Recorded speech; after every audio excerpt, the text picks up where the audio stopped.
Guys, welcome back to my channel. और ये video रहेगा nationalism and imperialism in Europe पे, unit 6, last topic, chapter 1, nationalism in Europe.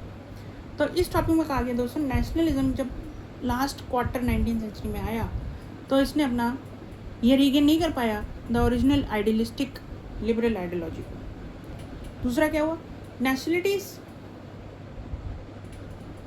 जो इन regions में रहती थी वो एक दूसरे से बहुत ज़्यादा राइवलरी रखती थी, ठीक है। उससे क्या हुआ कि they were very much keen on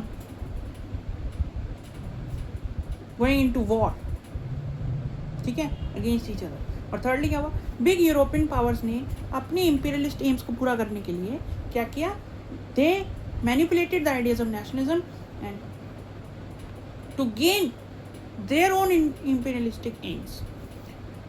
next क्या हुआ, what is the issue of बैल्कन।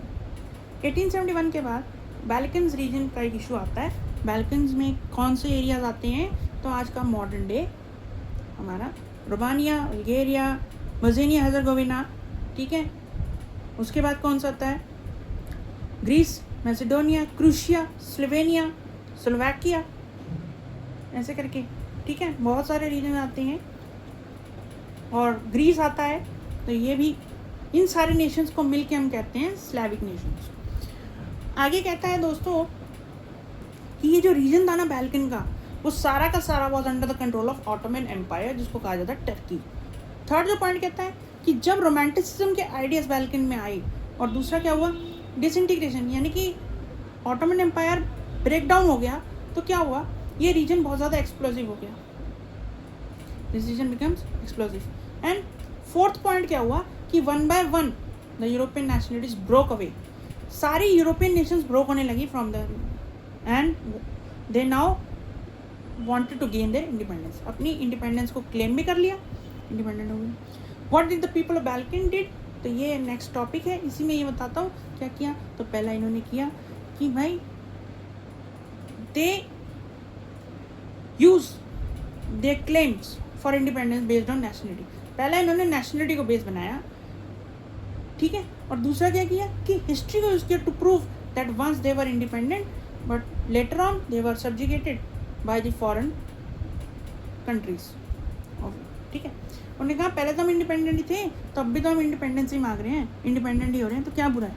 History उन्होंने यूज़ कर ली कि पहले हम इंडिपेंडेंट थे लेकिन अब कब्जा कर लिया गया था, हमारी अथॉरिटी को छीन लिया गया था।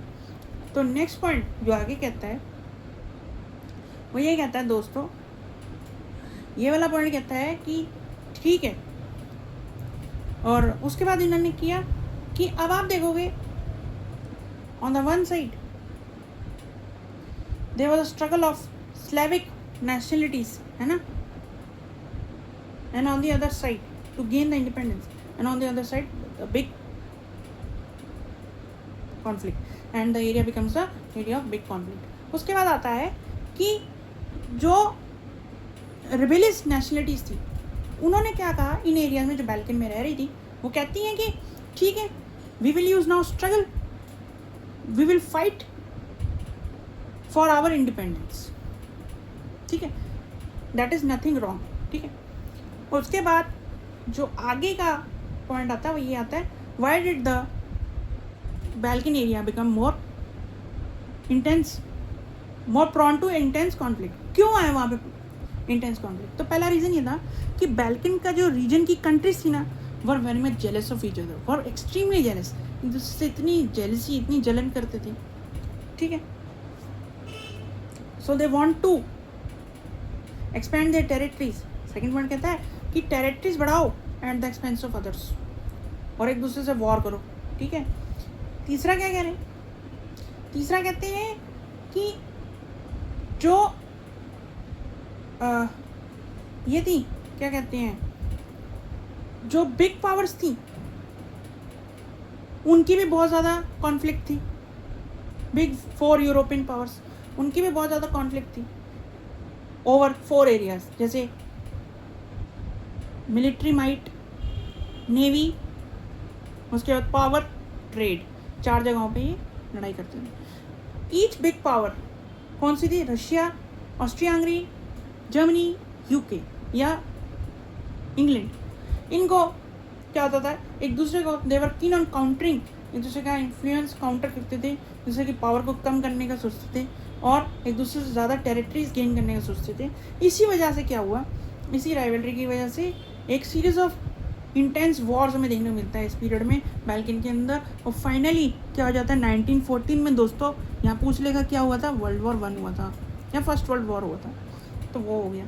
तो हमने ये देख लिया। अब क्या हुआ, अब आगे बोल रहे हैं what changes occurred after it, है ना, how did the incident of Balkans change other Nations.